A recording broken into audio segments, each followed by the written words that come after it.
এই মেঘটা বাজ পড়বে। ঘরে চলো, ঘরে চলো। তুই যা।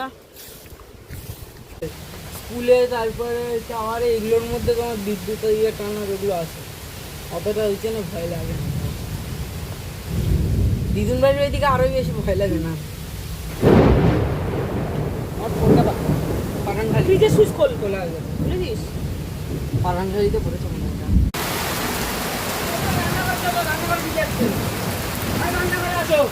ওই সাইডে যান না, ওইটা দিয়ে ওইটা দিয়ে জল ঢুকছে আমাদের ওই সাইড দিয়ে। যদি জল এইটা দিয়ে দিচ্ছে আমাদের ওই সাইডে জানলা দিয়ে তাহলে জল ঢুকছে কি করছে?